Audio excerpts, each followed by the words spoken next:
If you're not paying attention to what I'm saying, would you know what I'm talking? No. That's so with every aspect of life, isn't it? If you're not paying attention to it, you don't know what you're eating, you don't know what you're breathing, you don't know what's happening.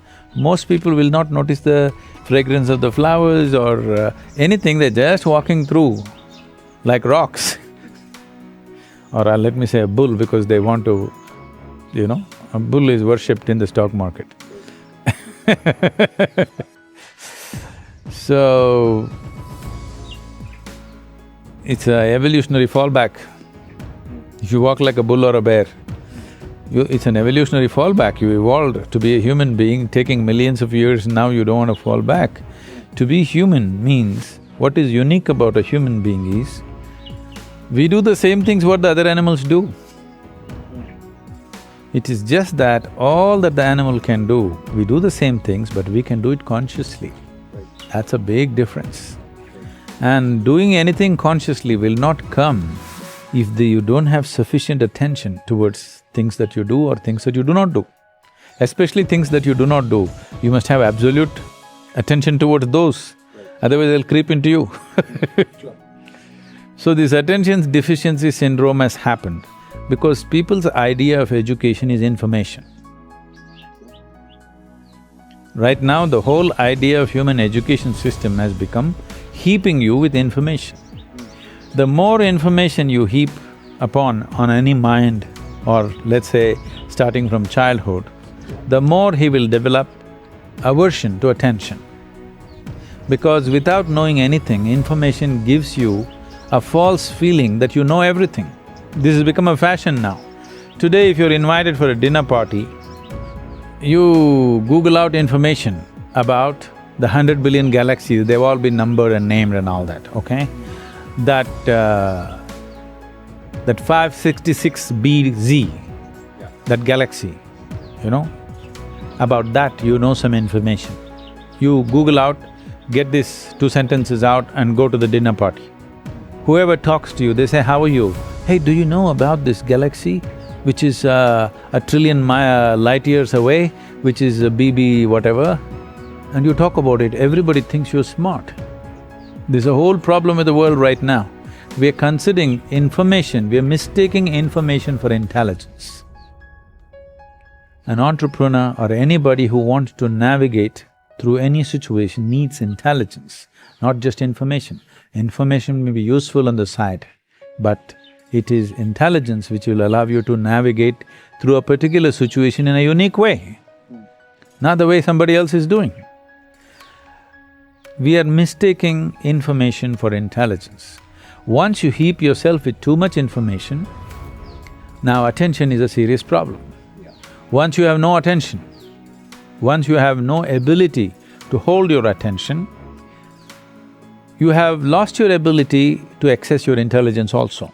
You will just churn out the information from memory. There's a beautiful incident. You heard of Andrew Carnegie. When Andrew Carnegie started his enterprise, in a short span of time, he became so super successful and made so much money. At that time, okay, this is not the age of Google or Facebook or Twitter where in 2 years they become multi-billionaires and all. Those days, people had to set up manufacturing this and that and make money, which would take decades or generations. So this guy made so much money in a short span of time, people suspected, the US government suspected he's doing some malpractice. So set up a Senate investigation committee. So they questioned him in every way possible and they found nothing wrong with his business. Then they asked, how do you manage to make so much money and be so successful? So Andrew Carnegie said something very simple. See, I can keep my mind focused on something for 5 minutes at a stretch. 5 minutes. Can any of you do it? All the senators. They thought, what's the problem with 5 minutes? And he set up an experiment. They tried to keep their attention, they couldn't keep it for a few seconds. One moment here, one moment there, this is the fate of most human beings. So then he said, you should not be running United States. So, human ability, there's something called as chitta. There's a different… see, in English language, mind is mind. largely you're considering the memory part of your mind as mind. In the yogic system, there are four main aspects of the mind. I'll not go into the detail, but the memory part of the mind is of least importance. It's the chitta, which is connected with the consciousness, which is most important. If you find a shape for your chitta, that shape will manifest always, because it's empowered by life-making material which for lack of words we're using the word consciousness, that which is the basis of life. Once your mind is yoked to that, then what shape your mind takes? Mind is like a cloud, you can make it any shape. You can make it godlike, you can make it a devil out of it, you can make a pig out of it, you can make whatever out of it, you know? It's a nebulous thing. So what shape you give to your chitta, it will always manifest in the world because it's empowered by life-making energy behind it. So that is the most important aspect of the mind, not the memory. Memory is important to handle the material aspects.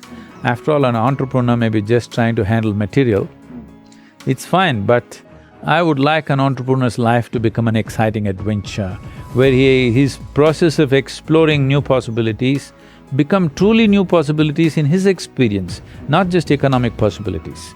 And that possibility is there in an entrepreneur's life, that he can turn his entrepreneurship into a spiritual possibility and a spiritual growth, or growth of the being itself, which I feel everybody should explore. That's why we're trying to bring a spiritual element.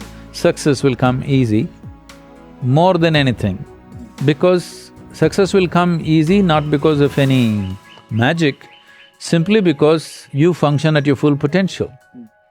With more information means something that is not yours, you attach it to your memory and identify yourself with it. The more you do that, the less effective you become. But right now, our whole idea of education is information, and there is internet.